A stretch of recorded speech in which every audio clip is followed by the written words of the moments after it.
Hi, everybody. Welcome to another episode of Dr. Cammy Goes Keto, where I'm here with Mike Collins, the sugar-free man. He's at sugardetox.com. He's helped tens of thousands of people get through sugar detoxing and very knowledgeable about all kinds of stuff when it comes to sugar and about many other things too. So thank you so much, Mike, for being here. A pleasure. We're experimenting with our backgrounds, so we're going to see how they do. We're having fun. It kind of moves your head around a little bit, but It's kind of weird it looks like looking. you have a great library or a great modern home. Yeah, so we were having fun today. I'm learning. I'm getting I did more, mine because I didn't make my bed, gang. So, just so you know. and I did mine because he did his. All right. So what I wanted to talk about today was a few things. I just wanted to catch people up real quick with where I am, which is a 5-pound weight loss on my last check-in, which was 2 days ago. That was over a 3-week period. Yeah. And so that's 1.5 pounds a week average, a little bit more than that, which is great, which is what I want to be doing. I am on my tirzepatide. I have not binged. I have not had any sugar or flour or caffeine for 30 days today. Whoa, congratulations. Thank you. I feel like I should be in a meeting getting a token. Maybe I'll find a meeting to go to today, an Right? OA meeting or That's something. cool. So yeah. And I'm feeling good about that. And, with a little bit of weight off, I'm feeling my clothes are getting looser. I'm into some new jeans for the fall. And yeah, I haven't, seen that some of the work is paying off. And I have to tell you that for me personally, it was really no sugar, no flour, and no caffeine. And that's what's really working for me. So for me, like when I wake up in the morning, I'm like, okay, well, for today, for now, this is what I'm doing. And I don't get overwhelmed about, 100 pounds to lose. I don't get freaked out about never eating a certain whatever again. And, those kinds of things. I just do for today what I'm going to do. And it's going to be interesting to see, Mike, what happens when I get closer to 90 days, because that's my commitment. My original commitment was 90 days, but I'm already seeing, gosh, if I'm doing this well, like, why would I want to change what I'm doing? I don't know. I hope you don't. We'll be talking about that arbitrary deadline that is not. There's no need for it. You know what I mean? It's just, and I hate to Mm-hmm. be this person. Everybody always hates this person, but one day at a time. We're worry about 90, just worry about today and getting to bed tonight and worry about tomorrow. So, especially in this case where you mentioned what you felt originally as the enormity of the weight loss, like you don't want to, you don't want to like put that all out. You may talk yourself into a respite. You may talk yourself into a timeout or a break. You don't need to. That voice that sits in the back of your head waiting for you. It's interesting because when I sobered up with the alcohol, you know how we talk about the disease is just sitting right outside your window doing push-ups and jacking, Like, jumping jacks, waiting for you. But with the eating, it seems to be that it's not outside the window. It's in the back of my head. right, it's right there with you in the bedroom. Yeah, it's up close and personal. It's right there with you. And Right. so, I really relate to you, all of you that are out there struggling, with the sugar or with the binging or with the purging or with which, overeating or whatever it is that you're struggling with. It's, a daunting task. I said to Mike before we started taping, when I think about losing 100 pounds, that's a daunting task to me. It would certainly not be the most difficult thing I've ever gone through. I would have to say that would be the loss of my second son. It's something that you just don't worry about that. Like you said, you just take it one day at a time, one meal at a time. This is all that I need to work on. And I Yep. think that the other thing that's really been helping me. So I wanted to talk today about tools that I'm using and tools that I'm not using. Like, what are some of the things that I've been doing that's kept me on this success for the last month? And what are some of the things, because talking about it will hopefully help me incorporate some new stuff into my, tool bag that I like to carry around with me. Yeah. So, okay. So one of the things that I'm really using is calling people. Calling Oh, people good. is something that I'm using a lot of. And there's people that I'm checking in with like every morning, and I check in with them every night, more than one. Not that I do every one every day, but there's, Right. like 4 or 5 people that are out there floating around that I'm in, pretty pretty constant contact with, and they are in contact with me, just checking in, like when things are good, when things are scary, when things are getting a little dicey, when life is getting lifey and those kinds of things. And, then good morning, have a great day kind of things too. Sometimes it's a text, but I do like to talk on the phone. And I think there's better connection when you do take the time to talk on the phone. I know that people who are younger don't do that. You guys like to text, and there's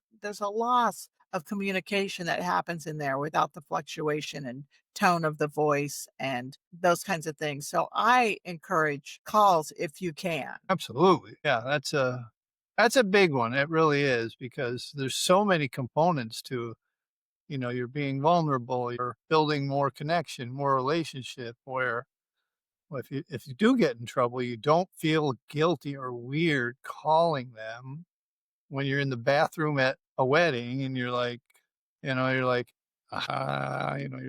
little feeling like you should be part of it or have some wedding cake or whatever, that they'll take the call and they'll walk you off the edge. So it's Yeah. good to build those. Well, again, there are a lot of sayings around here, guys. A lot of things that they sound. I don't know what they sound like. I don't care anymore. The opposite of his addiction is connection, and that's so true because your life becomes so small when you're addicted. It's just like have this and. When you're out there connecting with other people, you're telling on yourself, you're relying on other people, and just to be clear, these people, and correct me if I'm wrong, are people who are right there with you going through it, either maybe a Mhm. little ahead of you or equal to you or even behind you, people that are only got 30 days or, 20 days or whatever. So yeah, it's that community that's very powerful. It is. There's a power behind it. And so that's something, and I'm just like, I know that's really hard for people to do. It's easier to not do it, right? It's easier to not pick up the phone, to not make a text call, to, isolate. And, stuff with food, the opposite of that tends to be isolation. And so you really do have to, you have to make the effort to connect. And I did a video on that recently about intentional connection and how it has to be intentional, how you have to make the effort. So I encourage you guys to get out there and make the effort to do that because it's really been helpful for me for the last month. The other thing that I've been doing that is really helpful for me is at the end of the day, I do a 10th step where I have a journal, and the 10th step is continue to take personal inventory, and when we were wrong, promptly admitted it. And so what you do at the end of the day is I have a little journal and I sit down and I take a little personal inventory of my day. And I'm not doing it every day because sometimes I'm just really too tired and lazy. But I would say at least 5 nights out of 7, I'm doing it. And it's really helpful. I enjoy doing it when I make the time. So sometimes I'm trying to get it so that I do it a little bit earlier in the evening when I'm not so tired. But I write down how my day went. I write down my feelings. I write down any things that happened with somebody where there was a confrontation, or I feel like I might need to make an amends to somebody, or I didn't handle a situation as well as I wish I would have, or maybe I could handle it differently, or maybe I could make things different with that person tomorrow or something so that things come out better. And then in the process of doing that, what it helps me do is look at a lot of the things that I did right. Because look at this. I'm not drinking. I'm not on drugs. I'm present. I'm not on the sugar, the caffeine, the flour. I'm not on any of that stuff. And Right. so I've noticed that it makes me more alert. It makes me more aware. It makes me more present. And so then I'm able to evaluate my day in a fairly accurate way. And so then I start looking at things that I did well and I write those down. I write down, okay, I did that. I did that. And then this journal has a little checkbox like, were you of service to somebody? Did you call a friend? Did you help someone? Did you pray and meditate? Did you exercise? So those are just little check marks that I can do. And so that really helps me too. I'll put a link in the video of that journal that you guys can get. It's called a 12-step journal. And it's just the journaling part. It's just step 10 and then like a 6-month journal, which I have found very helpful. I got it on Amazon. So that's something that I'm doing. And then at the same time that I do my 10th step at night, I write my food plan for the next day. And that's something that's been very helpful. And I give myself a little bit of freedom around it sometimes because I'll be going out, like when I was traveling, I was going out. I wasn't sure where we were going to go or what we were going to eat, but I would write like, double protein and vegetable or something like that. And then I just knew that, hey, it's a protein and a vegetable. So when we went out to happy hour, I asked the waiter if they had ribs that didn't have sauce on them. Now, there's probably sugar in the ribs. I'm not going to lie. And then there were some Brussels sprouts there. They were not sweet. They did not have the maple syrup or sugar on them that was really that I could taste. And I'm getting pretty good at tasting the sugar, but there was Yep. probably still some sugar or some oils in there that I didn't want to eat or whatever. So it's not perfect, but it's okay for me for now. And so that's why I really prefer to eat at home because then I know exactly what I'm going to be eating. Yeah. But a food plan is very helpful. And I know that you, Mike, are really big on watching what you do when you eat out because it's pretty much all going to have issues. It's all gonna be something. Even when they say it's not, they don't know because it comes from the whatever, the sauce that they're making or whatever that they just really truly even the chefs themselves are just they're not really chefs in the majority unless it's it's so weird, but, people always wonder why I eat at such nice restaurants because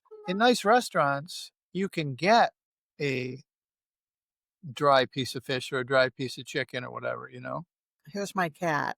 with nothing on it, right? Your cat's going. He just jumped up on You my get something shoulders. with nothing on it.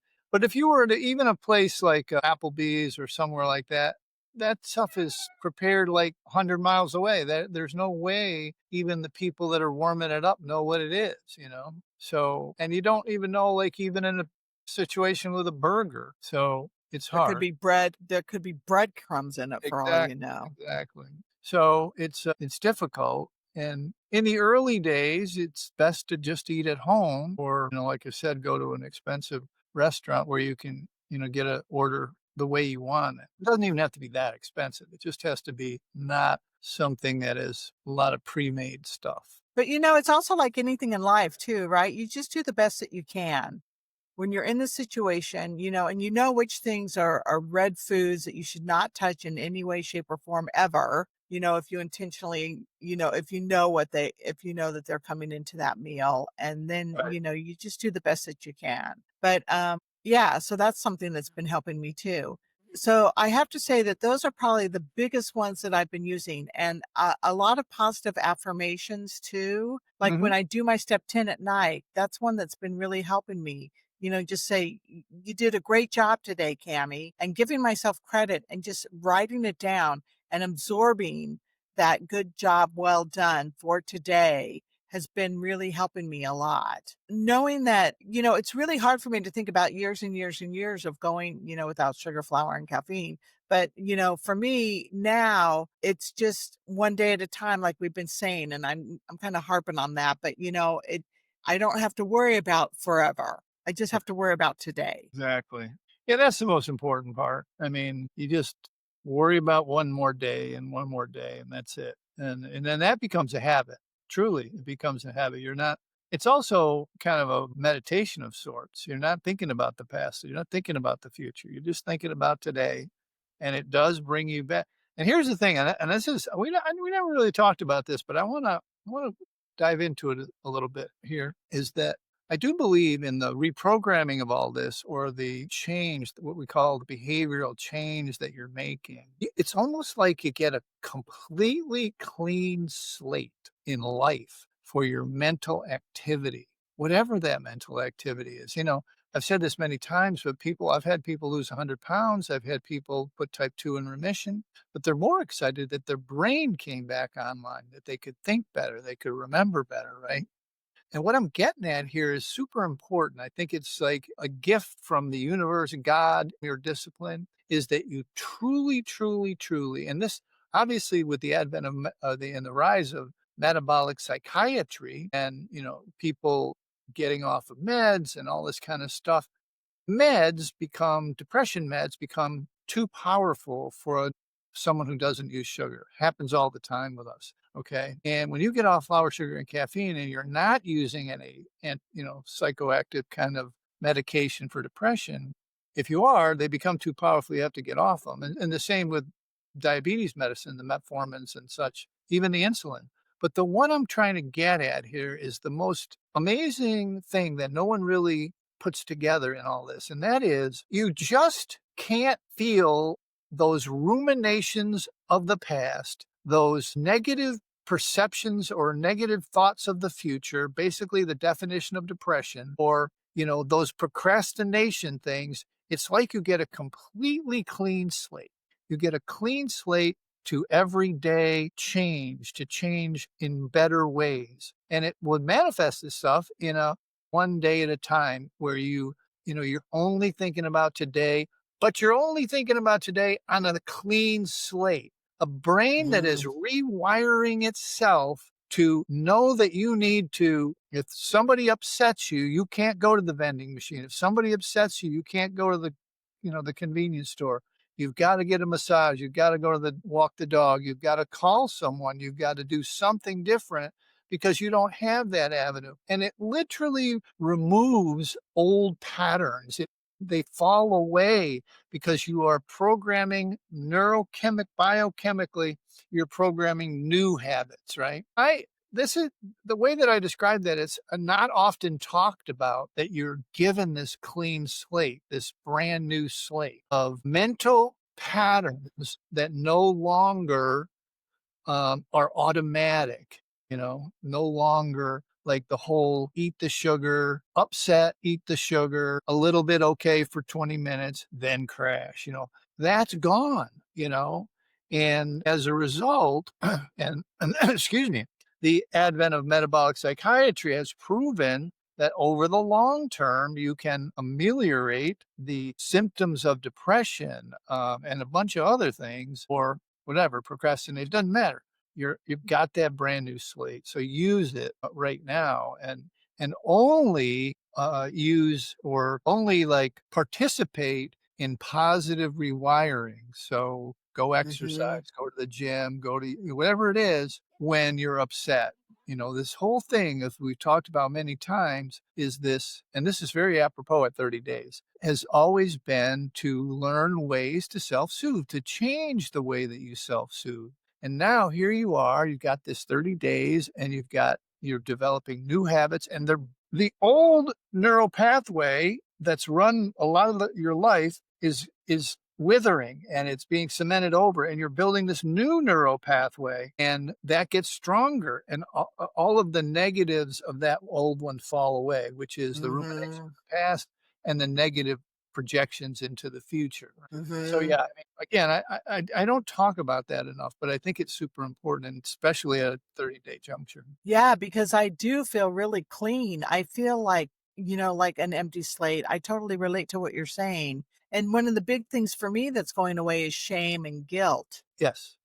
These You are these know? are these are learned mental constructs of a lowered ability to do dopamine, like to do it correctly, like from a walk or something. And they become repetitive, like weirdly repetitive, usually along the crash cycle of the sugar or the flour or the caffeine. And usually in the evening, because nobody can do all that stuff late at night. Very few people, you know. Yeah, So yeah, yeah. I have a great example. This would be a good time to maybe bring this up. yeah, you go for it. I went to see my mother. Of course, Always a little trigger for Kim. always providing an example for me. And I went over there when my sister was there and her husband and their dog. And we went out to the patio and we were sitting there and there were three clients from the memory care facility out there. My mother and no, there were my mother and three other women. And it was like one flew over the cuckoo's nest. It was like so interesting talking to these people. But one of the woman who did most of the talking was pretty with it.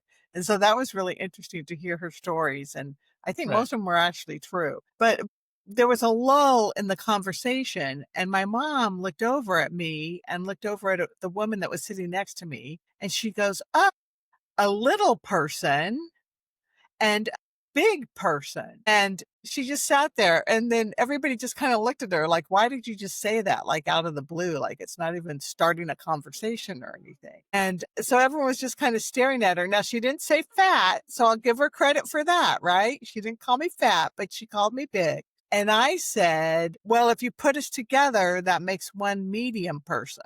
And Ooh, quick. then I like it. yeah, I kinda like that because and then we went on talking about something else. Well, as we got up to leave, my sister Marcy said to me, "Oh, I'm sorry that she said that to you." And then I said, "Well, it's no big deal. She does that all the time with me. That's why I don't like to come here." And then I got in the car. I was leaving. I got in the car and I didn't feel good and I was upset. And it was interesting to me that I was more upset about the interaction I had with Marcy than I was with the interaction I had with my mother. And I didn't figure this out, but I didn't do anything. I didn't go overeat. I didn't go off my plan. I think I called a couple of people on the way home and nobody was there. So I left some voice messages because I'm old, so we listen to voice messages. And later that night, I was talking to Karen, or the next morning, I was talking to Karen, and Karen said, "Oh, you need to look at the response that you said to Marcy, because what I could have said was, 'Thank you.' Because Mm, when she said, 'I'm sorry that you had to go through that,' I could have said, 'Well, thank you.' But instead, what I said was I kind of downplayed it. I kind of poo-pooed it. I was right. just kind of like, 'Oh, she does that all the time.' Well, that's still not acceptable, right? I'm trying to make it sound like it was acceptable for her to do that. Well, she just does that all the time. Yeah. And I didn't say she does that all the time, but it's unacceptable. I didn't say that. I just was kind of trying to downplay it because for me to stand up against it would be like a type of confrontation. Like not even to her, because she doesn't have a memory right now. Yeah, that's But called deflecting a compliment. It's common. yeah. So deflection, exactly. That's what I did. And that's what upset me more than anything else about the whole entire It's so encounter. interesting when you say this because when I heard you say this, my curiosity went to, I wonder if she treats Marcy this way. And then you would been justified, I don't know, justified, but you would have been educating her a little bit that this is a common practice. No, well, Marcy's a size 10, so she doesn't, treat her like Well, that. but then maybe in other ways than the weight. I would say that I'm probably the one that bears the brunt of it in the family, just because like I was the golden child. I was the one who was supposed to grow up and be perfect and be a doctor and a surgeon. And so Right. she's a little harder on me when I'm not in a perfect situation. Right. But Yeah. yeah, so it was just so the next time, I'm and so for me to say when you put them together and you have a medium person, that was kind of neutral, right? I mean, I'm waiting for the day when I say something back that's very calm and very nice, or, in a way that just kind of, I'm waiting to be able to put her back in her place where she belongs. I can relate. I mean, I went through this with my father. I get it, and I think that you need to do that, even though you think, she might not remember it. It'll do you a world of good. Right, It'll be like, just tell her calmly. You don't need to lose right. it or anything. Just calmly, mother, I really don't like it when you call me big, and I really wish you wouldn't do that. I would appreciate if you didn't do it. And no matter what she says back, you know, you're gonna feel like, did I just do that? Yeah. But you'll get through it. Well, And I'll get another couple weeks under my belt, and then I'll go yeah, see yeah, her good. Let's again. not like keep pushing this interaction because it's pretty volatile for you. And we don't, Yeah, yeah. they sometimes just don't do it in the morning. They'll be sharp in the morning. Do it later in the day. So, but having my sister there was helpful because she gave me a loving look. When I looked at mom, she kinda looked at me like, Sorry, that was so inappropriate of her," but anyway. So I did think another tool that I do use, which I really enjoy, is the tool that you mention a lot, which is a 10-minute walk. Yeah. A 10-minute walk, and I will be in a situation where I'm feeling a little confrontation with somebody, or Yeah. I'll be feeling a little bit upset about something, or I didn't get my way, or I feel like I don't matter, or, some of those things that used to really irritate me, and they're not nearly so bad now, but I'll go and just grab my coat or whatever, go for a quick 10-minute walk around. If I walk all the way around my development here, it's a half a mile. So that's like a perfect little just go for a little walk around the development. Yep. Sometimes I'll put my cat on my back in his backpack and take him around. Yeah. But That's another one I use. So now I wanted to talk about some tools that I don't use that I would like to put more in my place. And that brings us to the effort conversation. Okay, okay. Go for it.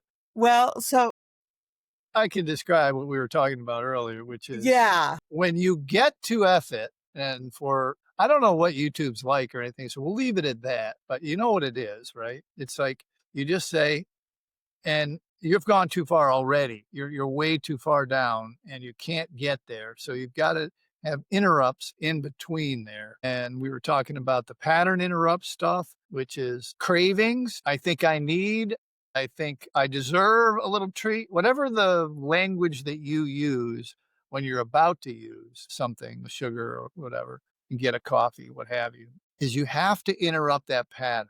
You have to interrupt it and just clapping your hands in front of your face.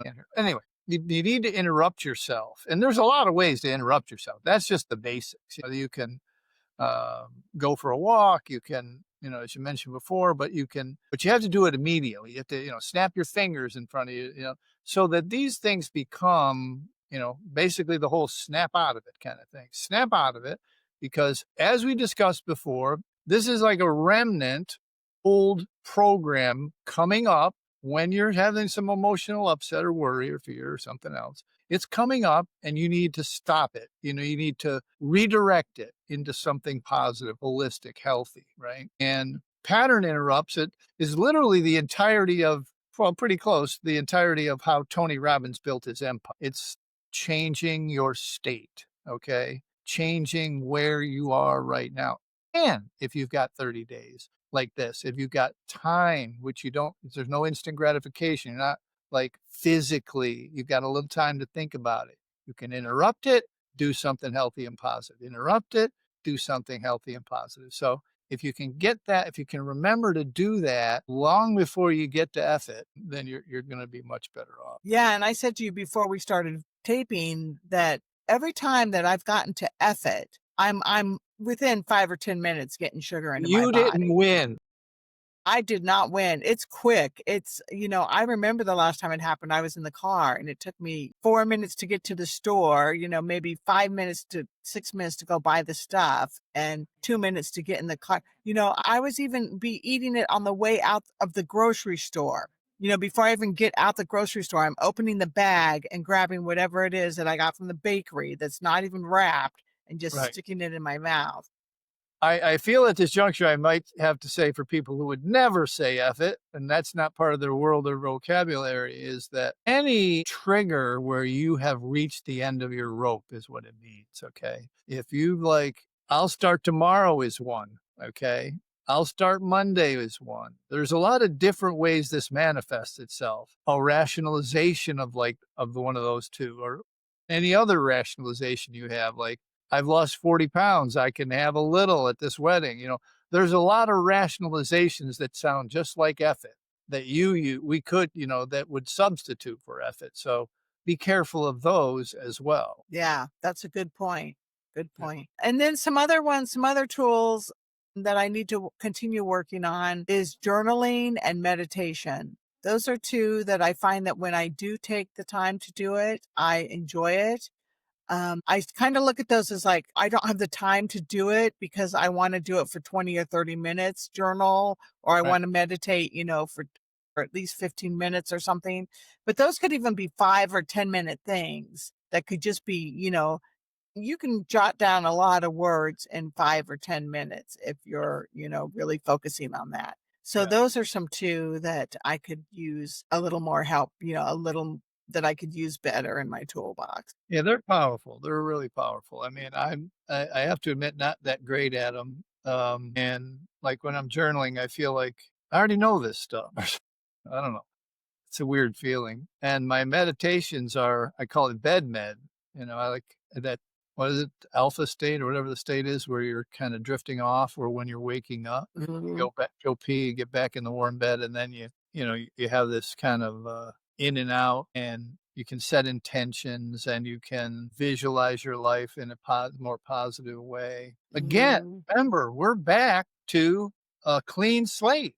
We're back to, you're meditating on a clean state. I've always debated meditators who are serious caffeine addicts or sugar addicts, even that they are not accessing the power that meditation could give them because they are in a cycle of, a cycle of that's not natural. It's not normal. And that it's like once you're abstinent, it's like you got steroids. It's not really ingesting something different, but just as an example, it's more powerful. It's more powerful. You're able to focus better for sure. One of the monkey mind things that comes in is not I could have a donut for breakfast. You know what I mean? It's like that's not part of your world anymore, which is biochemically more powerful than your ability to train your brain to just focus on the breath, right?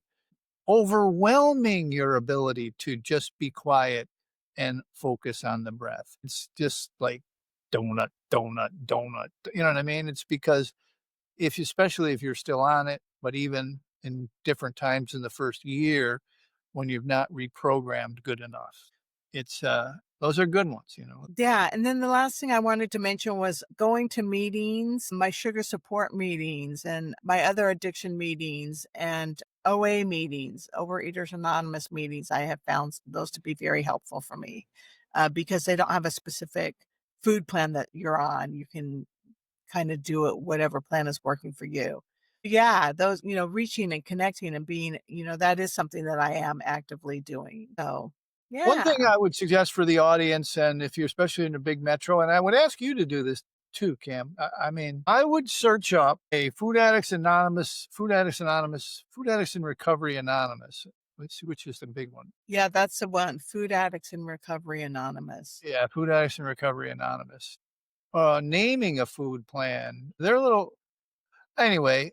The reason is because just for the folks, for clarifications, we have a lot of people come to us for OA with OA background, and they didn't succeed because, as Cammy said, they don't mention or they don't make you name a food plan. So there is no flour, no sugar, no caffeine kind of thing. It's just not part of their world. But in the other four offshoots, oh no, not OA, PEA How, Food Addicts in Recovery Anonymous, Food Addicts Anonymous, which sounds different. And then there's one other one, the gray sheeters. It all started from a gray sheet at an OA meeting, a gray sheet of paper. And those other four kind of came out of it. So the gray sheet, there's four different ones. They're 12-step meetings. And they all name an abstinence, no flour, no sugar, right? Depending on your city, if you're in a small area, they're never going to be one meeting. But if you're in a big metro like you are, if you want to go to an in-person meeting, and they have a lot of virtual meetings now too, especially Food Addicts in Recovery Anonymous, you can do well there.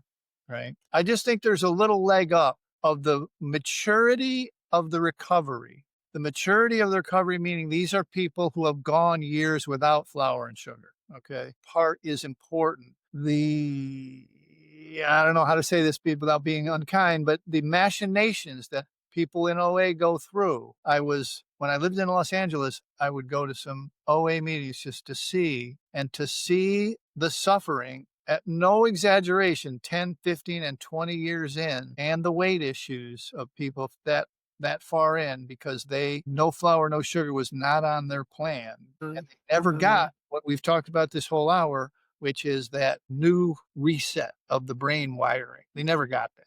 Every week, every other day, whatever it is that they said, Fridays or Saturdays are cheat day, whatever, they never got that. And so I think you would be associating with winners, hang with the winners if you're in 12-step inclined of people who are no flour, no sugar. So just my personal opinion. Yeah. All right, everybody. Well, we hope you enjoyed this discussion of the tools, that I'm using, that I'm not using, and giving you some ideas of things to do. And we didn't mention the jacuzzi or the sauna. Those are some others. Sauna. Aren't you doing ice baths too? Sauna and cold plunge. I love it. Love it. Oh yeah, Michael's doing the cold plunge, Mike. I love I'm not ready for that yet. it'll snap you out of it. That's a good pattern interrupt for That's a sure. good pattern interrupt. All right. Shower, just a cold shower, you don't have to take it. I'll look forward to that. I'll entertain the idea of turning my shower cold for a few Do it, seconds do it. and work up from there. Kind of like starting to eat the sardines, right? I ate a can the other day and I actually enjoyed it. I couldn't believe it. It had a bunch of bacon on it, but it was good. All right, everybody, take care. See you next time. Bye.